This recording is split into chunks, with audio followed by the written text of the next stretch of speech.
यहां उपस्थित जडेजा जी, सतीश गौतम जी, ददन मिश्रा जी, सभी वरिष्ठ नेतृत्व और यहां इतनी बड़ी संख्या में एकत्र आए देवी और सज्जनों और मेरे मीडिया के साथी, प्रिंट मीडिया, इलेक्ट्रॉनिक मीडिया के मेरे साथी, आप सब लोग जिस गर्मजोशी के साथ और जिस ऊर्जा के साथ, जिस उत्साह के साथ और इतनी गर्मी में आप सब लोग इस जनसभा में आए हैं और आपके उत्साह को देखकर मैं एक बात से आश्वस्त हो रहा हूं कि आपने दोबारा स्मृति ईरानी जी को यहां से सांसद बनाकर के भेजने का मन बना लिया है। मित्रों, यह चुनाव सिर्फ स्मृति ईरानी जी को सांसद बनाने का चुनाव नहीं है। यह चुनाव अमेठी से स्मृति जी को सांसद बना करके उनके माध्यम से मोदी जी के नेतृत्व में विकसित भारत के संकल्प को पूरा करने का संकल्प यात्रा है। इस बात को हमको समझना चाहिए। और आदरणीय प्रधानमंत्री जी को तीसरी बार प्रधानमंत्री बनाने का संकल्प है। मित्रों, मुझसे पूर्व वक्ताओं ने आपके सामने किस तरीके से केंद्र सरकार ने मोदी जी के नेतृत्व में गांव में आम आदमी का जीवन में परिवर्तन लाया है, इसके बारे में बहुत तफसील से, बहुत डिटेल में, बहुत विस्तार से आप सबके सामने उन बातों को रखा गया है। मैं एक बात जरूर कहना चाहता हूं कि प्रधानमंत्री मोदी जी के 10 साल पहले प्रधानमंत्री बनने के बाद भारत की राजनीति में, भारत के राजनीतिक मानचित्र पर दो बातों का बहुत बड़ा अंतर आया है। दो बातों का। पहला, 2014 के पहले भारत का आम आदमी, भारत का साधारण मानवी, भारत का साधारण नागरिक इस बात से सहमत हो चुका था कि राजनीति से कुछ बदलने वाला नहीं है, ये ऐसे ही चलेगा, सभी राजनेता ऐसे ही हैं, भारत में कुछ नहीं बदलेगा, हम पिछड़े के पिछड़े रहेंगे, हमारा कोई भला नहीं हो सकता। इस मानसिकता से भारत का राजनीतिक मानवी गुजर रहा था। लेकिन आज 10 साल बाद यही भारत का साधारण मनुष्य आज इस विश्वास के साथ चल पड़ा है कि मोदी जी के नेतृत्व में आज भारत विकसित संकल्प का सपना लेकर के आगे बढ़ रहा है। ये अंतर आया है। और दूसरा अंतर यह आया है कि 10 साल पहले भारत और भारत के राजनेता और भारत की राजनीतिक परिभाषा वह तुष्टीकरण की परिभाषा थी, वह वोट बैंक की परिभाषा थी, वो जातिवाद की परिभाषा थी, वह क्षेत्रवाद की परिभाषा थी। वह परिभाषा क्षेत्र का इलाके से इलाके को लड़ाओ, जाति को जाति से लड़ाओ, तुष्टीकरण की राजनीति करो, वोट बैंक की राजनीति करो और अपना फूट डालो और राज करो, इस संस्कृति को लेकर के चलते थे। लेकिन 10 साल में आज भारत की राजनीति विकासवाद की राजनीति हो गई। Politics of development, development and development. साधारण आदमी आज विकास ढूंढ रहा है और इसको अगर इनकी आकांक्षाओं को किसी ने पूरा किया है तो वह भारत के यशस्वी प्रधानमंत्री श्री नरेंद्र मोदी जी ने पूरा किया है। आज तुष्टीकरण की राजनीति समाप्त हो गई। हमारे जितने भी नेता मंच पर खड़े होते हैं वो विकास की बात करते हैं, वो अपने रिपोर्ट कार्ड की बात करते हैं, हमने क्या क्या विकास किया इसके बारे में चर्चा करते हैं, और वो बताते हैं कि जो कहा था वो किया है, जो नहीं कहा था वो भी करके दिया है। ये अंतर हमको समझ में आना चाहिए। इसलिए विकासवाद की राजनीति, पॉलिटिक्स ऑफ डेवलपमेंट, तुष्टीकरण किसी का नहीं, तुष्टीकरण किसी का नहीं, संतुष्टीकरण सबका होगा। और मोदी जी ने मूल मंत्र पकड़ा, सबका साथ, सबका विकास, सबका विश्वास, सबका प्रयास। सबके लिए काम करेंगे, कोई बड़ा नहीं, कोई छोटा नहीं, कोई धर्म नहीं, कोई जाति नहीं, सबका विकास होगा। और आपको जानकर खुशी होगी, मुझे ये बताते हुए आपको खुशी मिल रही है कि आज दुनिया की अर्थव्यवस्था कोरोना की चपेट के बाद लड़खड़ा गई है। अमेरिका की अर्थव्यवस्था डमाडोल हो गई है, यूरोप की अर्थव्यवस्था डमाडोल हो गई है, रशिया की अर्थव्यवस्था यूक्रेन वार के बाद डमाडोल हो गई है, जापान की अर्थव्यवस्था सुदृढ़ नहीं है। लेकिन मोदी जी के नेतृत्व में भारत आज 10 साल में 11वीं अर्थव्यवस्था से छलांग लगा करके 5वीं अर्थव्यवस्था दुनिया में बन गया, 5वीं अर्थव्यवस्था बन गया। और आप स्मृति ईरानी जी को चुनाव जिताएंगे, मोदी जी को आप तीसरी बार प्रधानमंत्री बनाएंगे और भारत 2 साल के अंदर तीसरी दुनिया की सबसे बड़ी अर्थव्यवस्था बन जाएगा, तीसरी अर्थव्यवस्था। ये बदलता भारत है, ये बदलता भारत है। मैं स्वास्थ्य मंत्री रहा हूं, आपसे मैं चर्चा करना चाहता हूं। इस देश में ट्यूबरक्लोसिस की दवा को आने में 28 साल लग गए। इस देश में डिप्थेरिया की दवाई को आने में 23 से 25 साल लग गए। इस देश में टेटनस की दवाई को आने में 25 साल लग गए। इस देश में जापानी बुखार की दवाई को आने में 100 साल लग गए। आज यही भारत दुनिया में दवाई बनाने में और एक्सपोर्ट में दुनिया का दूसरे नंबर का देश बन गया, दूसरे नंबर का देश बन गया। आज ये दुनिया की डिस्पेंसरी बन गया। सबसे सस्ती दवा और सबसे असरदार दवा आज भारत बना रहा है। कोरोना की वैक्सीन मैत्री में भारत ने मोदी जी के नेतृत्व में 9 महीने के अंदर एक नहीं 2 वैक्सीन बनाई और 100 से ज्यादा देशों को अपनी वैक्सीन पहुंचाई और 48 देशों को मुफ्त वैक्सीन पहुंचाई। ये भी आप याद रखिएगा। ये बदलता भारत है। आज भारत मांगने वाला भारत नहीं है, जो ये कांग्रेसी नेता, ये जवाहरलाल नेहरू जी के टाइम से लेकर इंदिरा गांधी जी के टाइम से लेकर के सोनिया गांधी जी के टाइम से लेकर के और ये राहुल बाबा के टाइम तक लेकर के ये मांगने वाला भारत था। आज मोदी जी के नेतृत्व में ये देने वाला भारत हो गया, दुनिया को देने वाला भारत हो गया। ये भी हमको समझना। आज हम पेट्रोकेमिकल्स में तीसरे नंबर पर खड़े हैं दुनिया में। कभी आप जापान की गाड़ियों के बारे में सुनते थे, आज भारत ऑटोमोबाइल में, गाड़ियां के मैन्युफैक्चर में दुनिया में तीसरे नंबर का बन गया है और हमने जापान को पछाड़ दिया मोदी जी के नेतृत्व में। यह भी आपको याद रखना चाहिए। आपके हाथ में मोबाइल है, सबके हाथ में, आप सब लोग मोबाइल लेकर के घूम रहे हैं। 10 साल पहले इसी मोबाइल पे लिखा होता था made in Japan, made in China, made in Taiwan, made in Korea.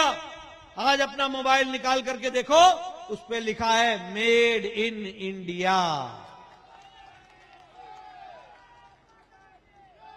ये बदलता भारत है।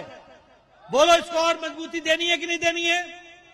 जरा जोर से बोलो भाई, मजबूती देनी है कि नहीं देनी है? ताकत देनी है कि नहीं देनी है? अगर ताकत देनी जरूरी है तो स्मृति ईरानी जी जरूरी हैं, ये भी आप याद रखो।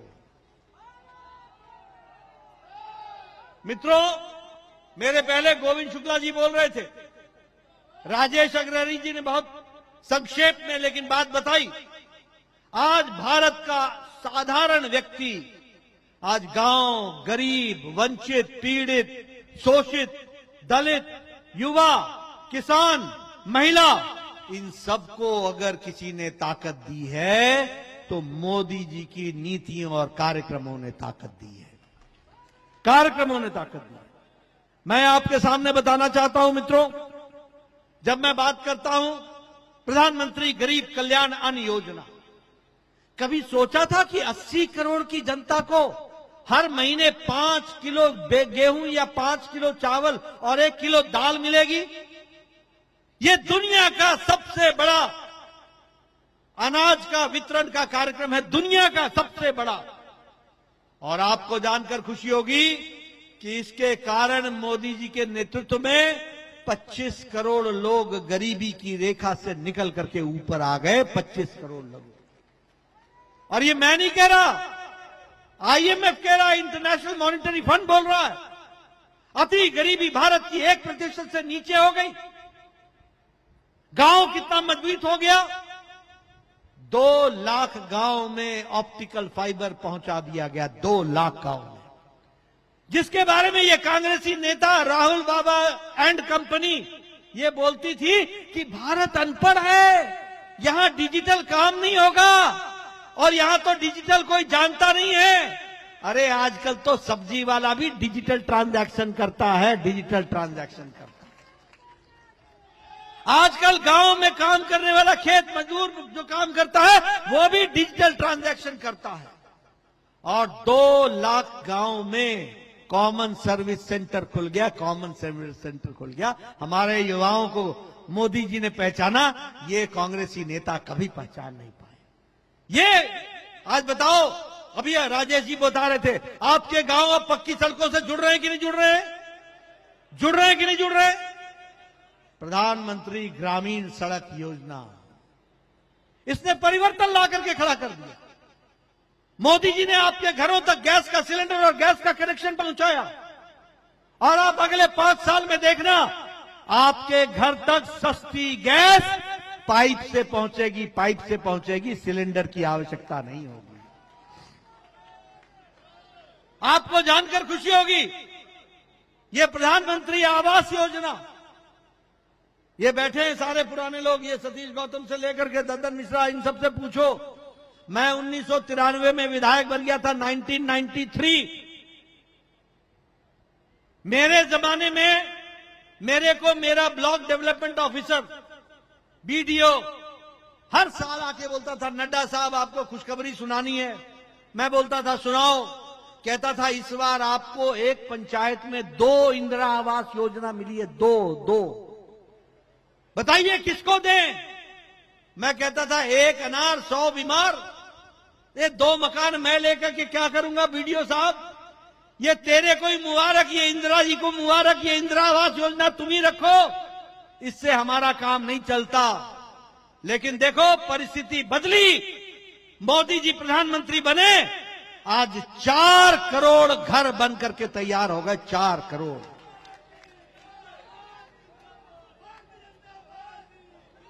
हर पंचायत में 40-40 मकान। और कैसे मकान बने? Drawing room, bedroom, kitchen with cylinder, शौचालय, कोर्टयार्ड। और आगे याद रखना बहनें, आप याद रखिएगा, आपने स्मृति जी को चुनाव जिता के भेजना। मोदी जी का संकल्प है 3 करोड़ और नए घर बनेंगे। 3 करोड़ नए घर बनेंगे। एक और खुशखबरी आपको देना चाहता हूं, एक और खुशखबरी देना चाहता हूं।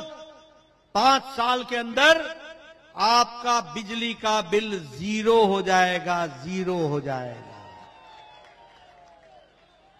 प्रधानमंत्री हर घर सूर्य मुफ्त योजना, प्रधानमंत्री मुफ्त हर घर सूर्य योजना। हर घर के ऊपर सौर ऊर्जा लगेगी। हर घर के ऊपर प्रधानमंत्री मोदी जी की तरफ से हर घर के ऊपर सौर ऊर्जा लगेगी। आपको घर में जो बिजली का खर्च होगा वो सौर ऊर्जा पूरा करेगी और आपके खर्च के बाद जो बिजली बचेगी उसको सरकार खरीद लेगी, आपके आमदनी का साधन बन जाएगा। मित्रों, इतना ही नहीं, मोदी जी ने तय किया है कि अगले 5 साल में 3 करोड़ लखपति दीदी बनाएंगे, 3 करोड़ लखपति दीदी बनाएंगे। ये बदलता भारत है। 3 करोड़ नए मकान बनेंगे, 3 करोड़ लखपति दीदी बनेंगे, हर घर पर सौर ऊर्जा लगेगी। इस तरीके से विकास के काम को आगे बढ़ाएंगे। मैं यहां आपको यह भी बता देना चाहता हूं, ये आयुष्मान भारत, मैं ही स्वास्थ्य मंत्री था जब मोदी जी ने मुझे काम दिया था। उन्होंने कहा, नड्डा जी बड़ा सोचिए, आज दुनिया का सबसे बड़ा गंभीर बीमारी से गरीब लोगों को इलाज कराने की व्यवस्था, 10 करोड़ 74 लाख परिवार, 50 करोड़ लोग, भारत की 40% आबादी। और कौन है यह आबादी? गरीब लोग, रेड़ी वाला, रिक्शा वाला, ठेला वाला, सब्जी वाला, गांव बस का ड्राइवर, बस का कंडक्टर, ट्रक का ड्राइवर, ट्रक का क्लीनर, बिल्डिंग में काम करने वाला लिफ्टमैन, बिल्डिंग में काम करने वाला सिक्योरिटी मैन, और हमारे सैलून में बाल काटने वाला, कूड़ेदान से प्लास्टिक इकट्ठा करने वाला, ऐसे गरीब लोगों को मोदी जी ने गंभीर बीमारी से लड़ने के लिए हर साल 5 लाख रुपए का गंभीर बीमारी से लड़ने के इलाज की व्यवस्था की है। और अब आपको एक खुशखबरी सुनाना चाहता हूं, मोदी जी ने तय किया है, इस देश का कोई भी व्यक्ति, कोई भी माता, कोई भी बहन जिसकी उम्र 70 साल से ऊपर की हो गई है, किसी भी जाति की, किसी भी धर्म की, किसी भी इलाके की, कहीं की भी रहने वाली और किसी भी आमदनी की, अमीर हो या गरीब, सबके लिए मोदी जी की तरफ से आयुष्मान भारत में हर साल गंभीर बीमारी से लड़ने के लिए 5 लाख रुपए की व्यवस्था की जाएगी। 5 लाख रुपए की व्यवस्था की। इस तरीके से विकास के काम को आगे बढ़ाने का काम किया है। मैं यहां यह भी आपको बताना चाहता हूं कि अगर मैं बात करूं गांव गरीब की, तो मैं यहां आपसे जल जीवन मिशन के बारे में भी बात करूंगा। आज मुझे खुशी है कि जल जीवन मिशन में 11 करोड़ घरों को बिजली पहुंचाई गई है, 11 करोड़ पानी पहुंचाया गया है। और उसमें से उत्तर प्रदेश में 11 करोड़ लोगों में 2 करोड़ लोग उत्तर प्रदेश में बसते हैं, जिनके घर में हर घर नल, हर घर जल पहुंचाया गया है। और मुझे खुशी है कि 3 लाख घर उसमें से अमेठी में पड़ते हैं, जिनको हर घर जल से जोड़ा गया है, हर घर जल से जोड़ा।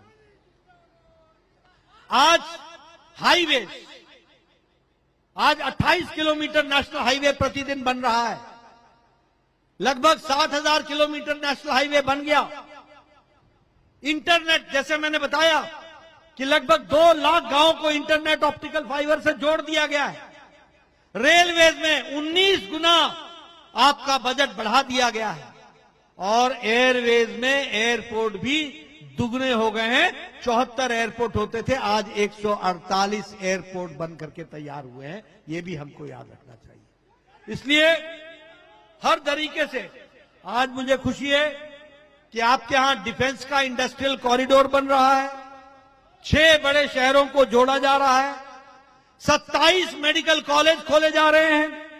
5 ग्रीनफील्ड कॉरिडोर बनाए जा रहे हैं। मैंने जैसा बताया कि रेलवे का बजट 19 गुना बढ़ा दिया गया है। 7 वंदे भारत ट्रेनें चलने का काम चल रहा है। और आज मेरा भी मन उत्साह से भर जाता है जब मैं अमेठी की बदलती तस्वीर देखता हूं। 10 साल पहले यहां अमेठी में पता नहीं चलता था कि सड़क में गड्ढा है क्या गड्ढे में सड़क है। आज पक्की सड़कें गांव गांव तक उसका जाल फैल रहा है। ये प्रधानमंत्री मोदी जी की देन है और स्मृति ईरानी जी की मेहनत है, जिसके कारण से आज ये बदलाव आया। मित्रों, मैं यहां यह भी आपको बताना चाहता हूं कि विकास के दृष्टि से आज उत्तर प्रदेश में ही रीजनल रैपिड ट्रांसपोर्ट का जो कार्यक्रम चल रहा है वो भी पूरा किया जा रहा है। अपने प्रदेश में 5 मेट्रो स्टेशन और मेट्रो ट्रेन चल रही हैं, उसका भी विकास किया जा रहा है। और अगर मैं अमेठी की बात करूं तो मुझे खुशी है कि 11,000 मेट्रिक टन के फर्टिलाइजर के स्टोरेज के पिछले 5 साल में 5 गोडाउन बन करके तैयार हुए। 5 गोडाउन। यह है आज विकास की कहानी। उसी तरीके से कृषि विज्ञान केंद्र की स्थापना हुई, 6 कृषि कल्याण केंद्रों की स्थापना हुई, कोरबा में ऑर्डिनेंस की फैक्ट्री बन गई और उसको स्ट्रेंथन किया जा रहा है। और उसी तरीके से BR अम्बेडकर स्टेडियम का भी नवीनीकरण किया जा रहा है। इसको हमको ध्यान में रखना चाहिए। मैं यहां यह भी आपको बताना चाहूंगा कि जामो में प्रधानमंत्री जी के कौशल केंद्र की स्थापना की जा रही है। 50 बेडेड हॉस्पिटल को बनाया जा रहा है। और सबसे बड़ी बात यह है, आपने कभी सोचा नहीं होगा, अब तिलोई में भी नया मेडिकल कॉलेज आपको दिया गया है। यह भी आप विकास की दृष्टि से। मित्रों, आज गांव की तस्वीर बदली है, महिलाओं का सशक्तिकरण हुआ है, युवाओं को ताकत मिली है और इसके साथ साथ इस सारे इलाके में नए विकास के साथ चलने का काम हुआ है। मैं यहां एक बात आपको जरूर बताना चाहता हूं कि आप भी पहले आप बड़ी दुर्भाग्यशाली थे पहले, और आज आप बड़े सौभाग्यशाली। दुर्भाग्यशाली कैसे थे? आपके कैंडिडेट यहां आते थे, जवाहरलाल नेहरू को याद करते थे, इंदिरा गांधी जी का नाम लेते थे, चुनाव में वोट बटोरते थे, दिल्ली में एयर कंडीशन में जाके बैठ जाते थे और यहां के अमेठी के लोगों का हाल अमेठी के लोगों के हाल पर छोड़ जाते थे। क्या यह सच्चाई नहीं है? हाँ या ना में बताओ, क्या यह सच्चाई नहीं है? यही तस्वीर थी कि नहीं थी? बारंबार यही थी कि नहीं थी? आपने एक बार नहीं अनेकों बार गांधी परिवार को चुनाव जिताया और हमेशा अंधकार में रहे। हजारों गांव में बिजली नहीं थी, हजारों गांव में सड़कें नहीं थी। इन राजनेताओं को, इन आकाओं को शर्म नहीं आती थी? सालों साल राज किया, दशकों तक राज किया, देश की कुर्सी पर बैठे रहे और अमेठी अंधेरे में रहा। आज मोदी जी के नेतृत्व में और स्मृति ईरानी जी के अथक प्रयास के कारण अमेठी आज अग्रगणी में पोजीशन में आकर के खड़ा हुआ है। बदलता अमेठी है, इसको आप समझ लीजिए और इसको आपने आगे बढ़ाना है, इसको आपने आगे ले जाना है। बोलिए, आप इसको ले जाएंगे ना? और आप भाग्यशाली कैसे हैं कि आपके यहां एक नेत्री जिसने आपके साथ कंधे से कंधा मिलाकर, कदम से कदम मिलाकर अमेठी की तस्वीर और तकदीर बदलने में कोई कसर नहीं छोड़ी, उसका नाम है तो स्मृति ईरानी, बहन स्मृति ईरानी। और इसलिए उनको आगे, और मैं बहनों से सुनना चाहता हूं, बताइए बहन को आशीर्वाद मिलेगा ना? मिलेगा ना? उन्होंने कोई कसर नहीं छोड़ी है और राजनीति में, नहीं सिर्फ अमेठी में, नहीं सिर्फ उत्तर प्रदेश में, उन्होंने देश में भी अपनी छाप छोड़ी है। और इसलिए ऐसी नेत्री को आगे लाना, बहन स्मृति ईरानी को, ये आपसे मैं आशा भी करता हूं और मैं विश्वास रखता हूं कि यहां पर आप अमेठी से श्रीमती स्मृति ईरानी जी को लेकर के आएंगे।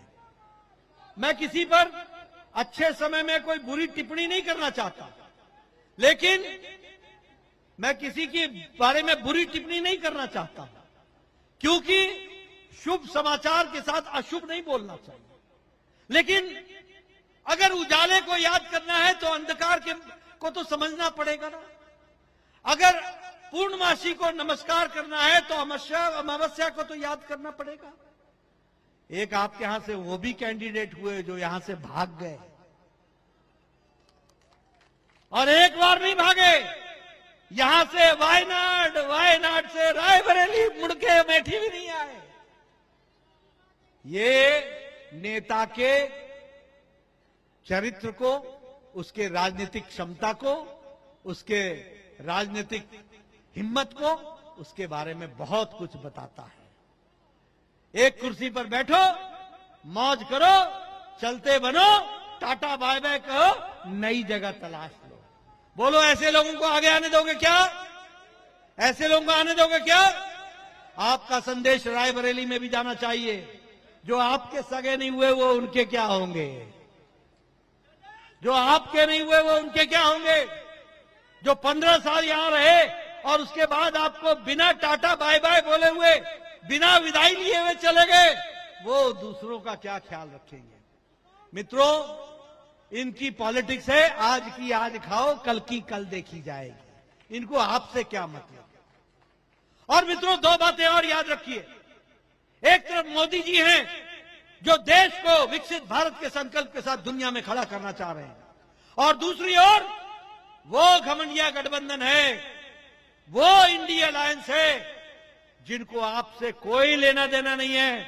उनको लेना देना है तो अपने परिवार से और अपने भ्रष्टाचार से लेना देना है, और किसी से नहीं लेना देना। बताइए, ये फरूक अब्दुल्ला की पार्टी परिवार की पार्टी है कि नहीं है? ये घमंडिया गठबंधन में है कि नहीं है? आप बताइए, ये सुखबीर बादल परिवार की पार्टी है कि नहीं है? चौटाला परिवार की पार्टी है कि नहीं है? ये यहां पर अखिलेश डिंपल परिवार की पार्टी है कि नहीं है? ये बिहार में लालू, राबड़ी, तेजस्वी, तेज प्रताप, बीना, मीसा, ये परिवार की पार्टी है कि नहीं है? आप बताइए, ये ममता, अभिषेक परिवार की पार्टी है कि नहीं है? आप बताइए, ये कविता, केसीआर, केटीआर परिवार की पार्टी है कि नहीं है? आप बताइए, ये स्टालिन, करुणानिधि, उदयनिधि स्टालिन परिवार की पार्टी है कि नहीं है? आप बताइए, शरद पवार, सुप्रिया सुले परिवार की पार्टी है कि नहीं है? आप बताइए, आदित्य ठाकरे, उद्धव ठाकरे परिवार की पार्टी है कि नहीं है? इनको आपसे कोई लेना देना नहीं। आप बताइए, सोनिया गांधी, राहुल गांधी, प्रियंका गांधी, अब कांग्रेस भी परिवार की पार्टी हो गई कि नहीं हो गई? इनको आपसे कोई लेना देना नहीं है। परिवार बचाओ, मौज करो। दूसरी बात, मोदी जी कहते हैं भ्रष्टाचार हटाओ, और ये कहते हैं भ्रष्टाचारियों को बचाओ। ये सब भ्रष्टाचार में लिप्त हैं। कांग्रेस पार्टी ने कौन सा भ्रष्टाचार नहीं किया? कोयला घोटाला, 2G घोटाला, कॉमनवेल्थ गेम घोटाला, पनडुब्बी घोटाला, हेलीकॉप्टर घोटाला, चावल घोटाला, चीनी घोटाला, कौन सा घोटाला कांग्रेस ने नहीं किया? नेशनल हेराल्ड घोटाला, कौन सा घोटाला नहीं किया? लालू ने कौन सा घोटाला नहीं किया? चारा घोटाला, अलकतरा घोटाला, नौकरी के बजाय जमीन हड़पने का घोटाला। अखिलेश ने कौन सा घोटाला नहीं किया? लैपटॉप घोटाला किया कि नहीं किया? आप बताओ, गोमती रिवर फ्रंट का घोटाला किया कि नहीं किया? आप बताओ, अनाज का घोटाला किया कि नहीं किया? ममता के मंत्रियों ने घोटाला किया कि नहीं किया? टीचर भर्ती घोटाला किया कि नहीं किया? कविता ने शराब घोटाला किया कि नहीं किया? अरविंद केजरीवाल ने शराब का घोटाला और दवाई का घोटाला किया कि नहीं किया? ये सारे घोटालेबाज, ये तुम मुझे बचाओ, मैं तुझे बचाता हूं। इनके कार्यक्रमों में कुर्सी दो ऐसी खाली रहती थी और उस पर लिखा होता था अरविंद केजरीवाल, हेमंत सोरेन। ये इनके दो मुख्यमंत्री जेल में थे और आजकल एक मुख्यमंत्री जेल में है, एक तारीख तक बेल पर है। 1 तारीख तक। बोलो, राहुल गांधी बेल पर है कि नहीं है? सोनिया गांधी बेल पर है कि नहीं है? चिदम्बरम बेल पर है कि नहीं है? पीछे उसका बेटा बेल पर है कि नहीं है? आप बताइए, ये लालू यादव बेल पर है कि नहीं है? बीमार होने के कारण, नहीं तो जेल में होना था। ये सब लोग, आप बताइए, ये अरविंद केजरीवाल बेल पर है कि नहीं है? आप बताइए, ये मनीष सिसोदिया जेल में है कि नहीं है? सत्येंद्र जैन जेल में है कि नहीं है? आपका आजम खान जेल में है कि नहीं है? के कविता जेल में है कि नहीं है? ये सारे भ्रष्टाचारी या तो बेल पर है या जेल में है। यही इनका रिकॉर्ड है। ऐसे भ्रष्टाचारियों को आगे आने देना है क्या? आने देना है क्या? और मित्रों, आजकल राहुल बाबा एक संविधान की किताब लेके घूमते हैं। मैंने कहा, राहुल मुझे मालूम नहीं आपकी पढ़ाई क्या हुई है, पर संविधान कभी पढ़ा है क्या? कभी खोल के पढ़ तो लो। कहते हैं बीजेपी वाले आरक्षण ले लेंगे। अरे उल्टा चोर कोतवाल को डांटे, डाका डालो तुम और चर्चा करो बीजेपी की। प्रधानमंत्री मोदी जी ने साफ कहा है, जब तक मोदी जिंदा है और जब तक बीजेपी है, कोई भी हमारे आदिवासी भाई, हमारे दलित भाई, हमारे पिछड़ा भाई के आरक्षण को कोई छू नहीं सकेगा। वो अक्षुण रहेगा, वो बिल्कुल ठीक ठाक रहेगा। लेकिन राहुल गांधी, मैं पूछना चाहता हूं कि आपने आंध्र प्रदेश में दलितों के आरक्षण पर 4 बार डाका डाला कि नहीं डाला? और आपने मुस्लिमों के तुष्टीकरण के लिए मुसलमानों को वो आरक्षण देने का काम किया कि नहीं किया? 4 बार किया, डाका डाला 4 बार। ये उल्टे चोर कोतवाल को डांटे, खुद बेईमानी करो और अभी भी मुस्लिम तुष्टीकरण से बाज नहीं आ रहे हो। आपने कर्नाटक में ओबीसी का आरक्षण, ओबीसी का, पिछड़ा का आरक्षण, वह भी छीन कर मुस्लिम को देने का काम आपने किया। यह हमारी सरकार आई, हमने वापस पिछड़ों को दिया, उस डाके को हम लोगों ने समाप्त किया। और जब कर्नाटक में फिर से कांग्रेस की सरकार आई, उन्होंने फिर से दे दिया। बोलो, ऐसे लोगों को रहने देना है क्या? रहने देना है क्या? बाबा ये संविधान लेके घूमते हैं। संविधान में बाबा साहब ने लिखा है, धर्म के आधार पर कभी भी आरक्षण नहीं होगा, धर्म के आधार पर आरक्षण नहीं होगा। मित्रों, एक बात और याद रखना, ये राम विरोधी हैं, ये सनातन विरोधी हैं और ये राष्ट्र विरोधी ताकतों के हिमायती भी हैं। राम विरोधी कैसे है? ये सोनिया गांधी की सरकार ने, मनमोहन सिंह की सरकार ने यूपीए के टाइम में कोर्ट में एफिडेविट लिख करके दिया, राम काल्पनिक है, राम काल्पनिक है, राम का कोई ऐतिहासिक आधार नहीं है, राम का कोई वैज्ञानिक आधार नहीं है। ये कोर्ट में लिख करके दिया। और कपिल सिब्बल ने क्या कहा? कपिल सिब्बल ने कहा कि कोर्ट में राम के केस को जरा अटकाइए, जरा भटकाइए, जरा लटकाइए, इससे बीजेपी को फायदा होगा। ये तो आपने मोदी जी को प्रधानमंत्री बनाया, कोर्ट ने रास्ता प्रशस्त किया और आज 22 जनवरी को भव्य राम मंदिर वहां बन करके विराजमान हुआ और राम लला की प्राण प्रतिष्ठा हुई। बोलो, ये राम विरोधी है कि नहीं है? राम विरोधी है कि नहीं है? ये सनातन विरोधी भी है। वहां स्टालिन, उदयनिधि स्टालिन बोले सनातन डेंगू है, सनातन मलेरिया है। ए राजा बोले सनातन HIV है। और सोनिया गांधी जी के मुंह पे ताला, राहुल गांधी जी के मुंह में ताला, प्रियंका को सुनाई नहीं दिया। ये सारे चुप हैं। ये बताता है कि ये सनातन विरोधी भी है। ऐसे लोगों को आगे आने दोगे क्या? आने दोगे क्या? अब मैं ये भी बताना चाहता हूं, ये राष्ट्र विरोधी भी है। जो लोग राष्ट्र के विरोध में, जो लोग राष्ट्र के विरोध में, स्मृति जी आई हैं, जरा आप लोग जोरदार तालियों के साथ उनका स्वागत कीजिए।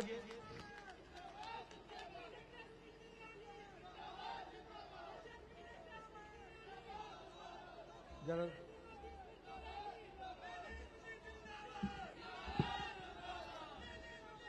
स्मृति जी का स्वागत है।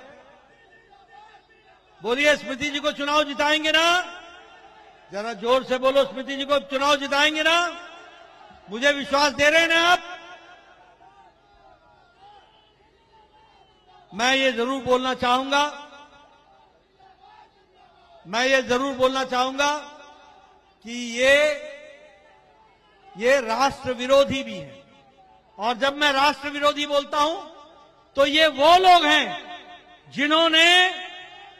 जिन्होंने बाटला हाउस में जब टेररिस्टों को मारा जा रहा था तो उस समय सोनिया गांधी के आंखों से आंसू बह रहा था। ये और कोई नहीं, सलमान खुर्शीद बोल रहा है। बोलिए, ऐसे राष्ट्र विरोधियों को आने दोगे क्या?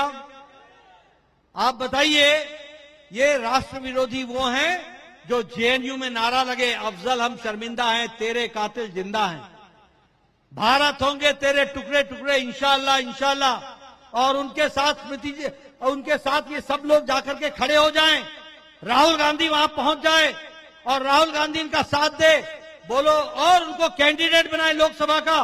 बोलो, ऐसे लोगों को आगे आने दोगे क्या? आने दोगे क्या? इनका राष्ट्र विरोधियों के साथ बड़ा पुराना संबंध है। इसलिए मित्रों, मैं आपसे ये निवेदन करने आया हूं कि एक तरफ वो लोग हैं जो देश को कमजोर कर रहे हैं और एक तरफ मोदी जी के नेतृत्व में वो लोग हैं जो देश को आगे ले जा रहे हैं। और इसलिए आपसे मेरा निवेदन है, पूरी ताकत लगा करके आदरणीय स्मृति बहन जी को आप चुनाव जिताएं और बड़ी संख्या में, बड़े मार्जिन से आप इनको विजयश्री दिलाएं और अमेठी को फिर से देश के नक्शे में विजयश्री करके आगे बढ़ाएं। इन्हीं शब्दों के साथ बहुत बहुत धन्यवाद। जय भारत, जय उत्तर प्रदेश।